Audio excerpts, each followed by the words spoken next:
चौक अंधियारा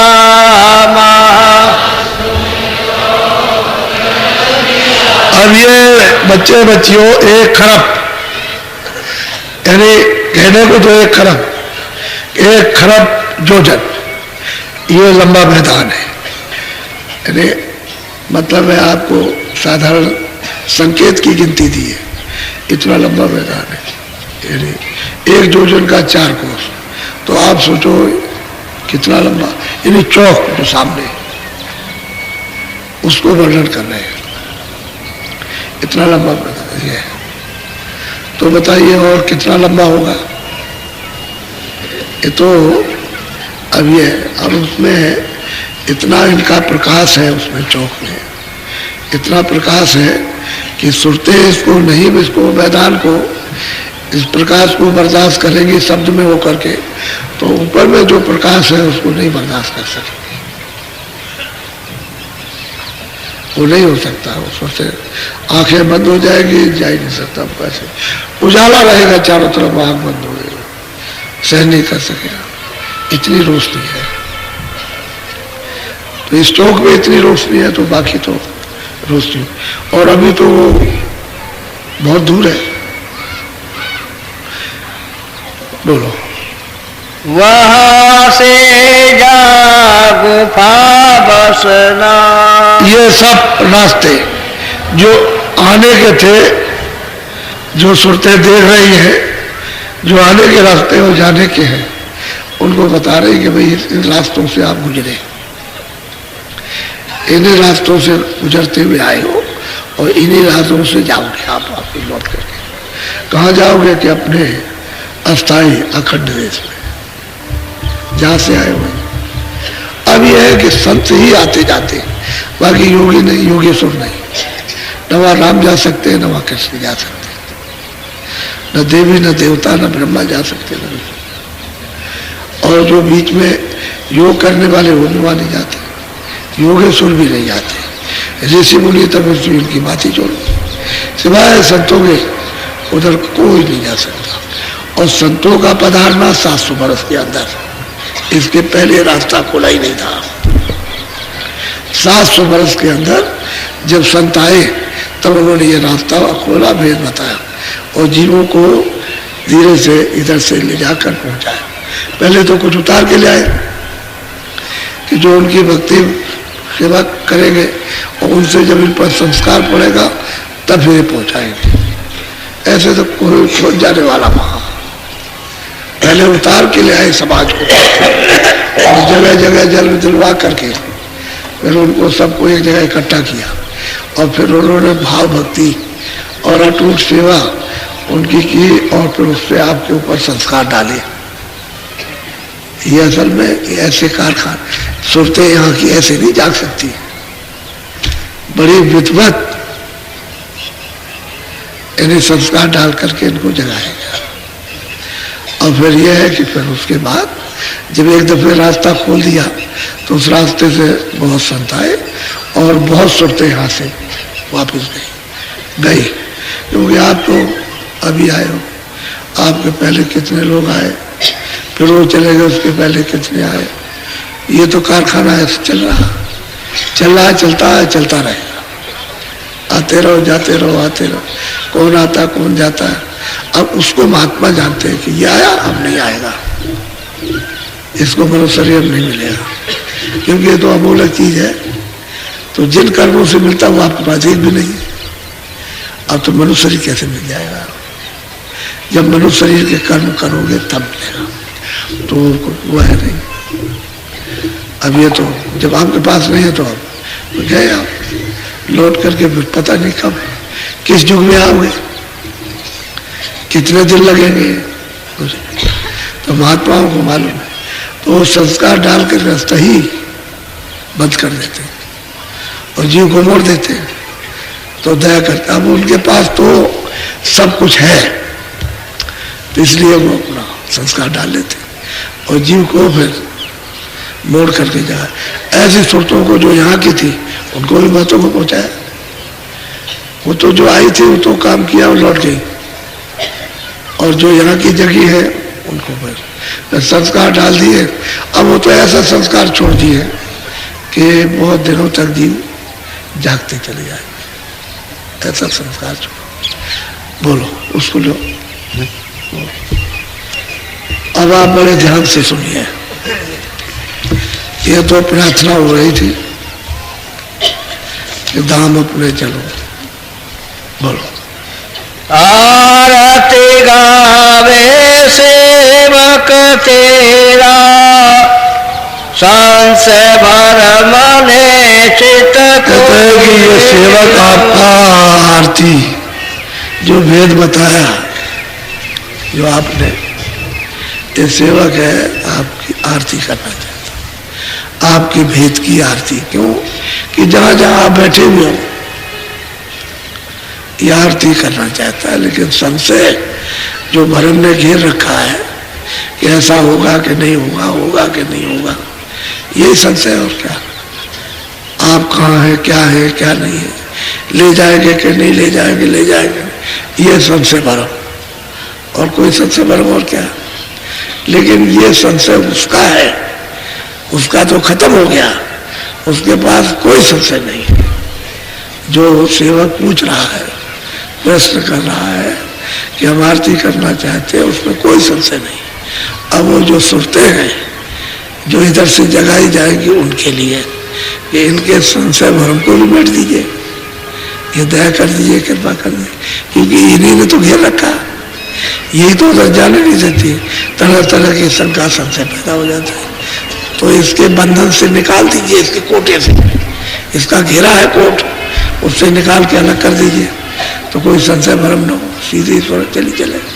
प्रार्थना कर रही है सूरत। बोलो। अब स्वामी कृपा करो ऐसी, संशय जड़ सब जाई विनाशी। वो कहते हैं कि हमारी ऐसी कृपा दया करो कि संशय जड़ से ही चली जाए। तो भी तो कहते हैं जड़ी से चली जाएगी, जड़ी से जाएगी। कहते हैं जो वचन सुनाए जाते हैं उसको मान लो, बस जहां तुमने ये पालन किया संशय खत्म हुआ, वचन मान लो। जैसे वचन मान लोगे वैसे ही तो कहते हैं संशय जाएगी जड़ से, ऐसी कृपा करो कि जड़ से चली जाए। वो भी कहते हैं चली जाएगी, ये नहीं कहते कि नहीं जाएगी, लेकिन ऐसा करो क्योंकि यहाँ काल के देश में रहते हो, उसके दिए हुए है सारा सामान भोगते हो, उसमें तुम फंस गए हो। शंका तो उस देश की है जो क्षण भंगुर है, नासवान देश, उसमें शंका करते हो। तो कहते हो कि भाई उसका भी तो काम करो भाई जो उसने कहा है। तो उसने कहा कि भाई मेरा काम अच्छा करना, मेरे देश के काम को खराब मत करना, यानी नियम का उल्लंघन मत करना, नियम का पालन करो। दसवें द्वार रहे मन है, बुद्धि है, चित्त है और अहंकार है। तो ये पिंडी होते हैं कि पिंड में इंद्रियों के उसमें बसे पड़े। अब चित्त चिंतन करता है, मन संकल्प, बुद्धि निश्चय निश्चय। इतने किया उसके घर में बहुत माल रखा, चलो डकैती जाने चल के, तो मन संकल्प करता है किधर से चलोगे, कौन सा दरवाजा तोड़ोगे, कैसे अंदर जाओगे। कोई जाग गया तो बुद्धि निश्चय करती है, अरे वहां बहुत आदमी रहते हैं, घर में जाग हो गई तो शोर मच जाएगा, चारों तरफ से घेर लिए जाओगे तो फिर आफत में फंस जाओगे, ऐसा काम मत करो। तो अहंकार कहता है नहीं, तो बुद्धि का काम खत्म हो गया। जब अहंकार आया तो अंधेरा छा जाए, करो उसको। बस वहां गए और वहां जाकर के बस दरवाजा तोड़ा, दूसरे तक जाग हो गई, चारों तरफ से घेर लिया, पकड़े गए तो मार पड़ी। तब बुद्धि कहती है कि हमने तो कहा था कि वहां मत जाओ, ऐसा होगा, और तुमने मेरी बात नहीं मानी। यह है पिंडी, मन, बुद्धि, चित्त और अहंकार। और एक अंडी है जो आंखों के बीचों बीच, दोनों आंखों के सामने, यानी जहां बैठे हुए उसके ऊपर काम कर रहा, तो वो अंड की रचना में करेगा काम। अंडी में निकल जाएगा तो फिर ऊपर का साथ देगा चलने का। पिंडी में रहेगा तो खींचेगा, इन सब चीजों को खींच करके नीचे को दबाएगा। कभी इधर चिंतन करेगा तो मन लगेगा, बुद्धि निश्चय से अहंकार मान लेगा, ठीक है। इन्हीं सब चीजों में नासमान में ये पिंडी और फिर ब्रह्मांडी, फिर उसके बाद ब्रह्मांडी। तो ब्रह्मांडी जब होता है तब फिर न तो स्वर्ग में टिकेगा न बैकुंठ में, न यहाँ, फिर ऊपर को चढ़ेगा तो पहुंचेगा सहदल कमल में, नीचे ऊपर, वहां उसका भंडार है, तो फिर ब्रह्मांडी हो जाता है। अब वो सूरत कहती है कि ऐसी कृपा और ऐसी दया करो कि पिंडी मन से भी निकल जाए, और मतलब यह है कि अंडी मन से भी निकले, और उसके बाद में ब्रह्मांडी मन से भी, और कहते हैं निसंशय। फिर क्या संशय रहेगा? जब इनके जाल से निकल गई तो फिर निसंशय शब्द समाई, यानी शब्द में रत हो जाएगी, लय हो जाएगी सब। ऐसे मिसी को बोलिए उसको पानी में तो पानी हो जाती है, मिसी का रूप खत्म। पहले क्या है? मिश्री है, पानी में डालो बोल गई पानी हो गया। ऐसे ही है कि सूरत है इन तत्वों में फंसी हुई है, तब तक अलग है, और जैसे ही तत्वों से निकली वैसे शब्द रूप हो जाती है, फिर उसको कोई नहीं कहता शब्द रूप है। शब्द ही सब कहते हैं, कहते निसंशय, निसंशय, कोई संशय न रहे, कोई पर्दा न रहे संकल्प विकल्प का, अहंकार का, चिंतन का, सोचने विचारने का। कहते हैं बस शब्द में समा जाए उसमें। ऐसी कृपा और दया करो। तो ये साधक जो सिद्ध हो गया, सिद्ध हो गया यानी प्राप्त कर चुका, वो अपने गुरु से प्रश्न कर रहा कि औरों के लिए भी कुछ कह दीजिए, ताकि औरों को सहारा बल मिल जाएगा उनको चलने का। हमारे पास तो कोई संशय है नहीं, वो तो औरों के लिए है कि इनका भी भला हो, तो सब समझा रहे हैं। बोलो। आगे महासोन में दाना मौज होई तो करे पाया। कहते हैं कि जब आपकी मौज मर्जी होगी सूरत शब्द में, शून्य में जब लय हो जाएगी 10वें द्वार में, तो आपकी जब मौज हो जाएगी तो कहते हैं कि भंवर गुफा की तरफ महाशून्य के मैदान में ये चल पड़ेगी। प्याला कहते हैं रवाना, यानी प्याला कहते हैं रवाना होना, कि रवाना हो जाएगी। कब? कि जब आपकी इस मैदान में कृपा होगी, तब वैसे नहीं जा सकते, क्योंकि शब्द वहां बहुत घोरम घोर है। तो कहते हैं ऐसे नहीं जाएगी, आपकी जब दया होगी, कृपा होगी, तब जाएगी। शब्द वहां बहुत है, शब्द बर्दाश्त नहीं होता। यानी इधर जब नीचे शब्द सुनते हैं तो खोपड़ी चटकती है एकदम, जैसे सब फट जाएगा, इतना शब्द होता है। सब बात उन्होंने कहा इतना जोर का होता है शब्द कि वो बर्दाश्त करते करते करते करते ही कर सकता है।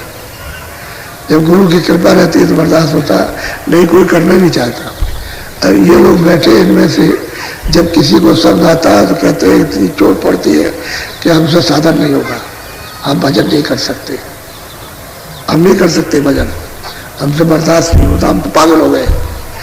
ऐसा लोग कहते हैं। तो सही बात है, ये धीरे धीरे करके हजम हो जाता है, एकाएक नहीं हजम। इस मैदान में एकाएक शब्द हजम नहीं होगा। वहां से सूरत शब्द को जब अपने में नहीं मिलाएगा, सब सूरत को सब फेंक देगा, ऐसा फेंकेगा कि उससे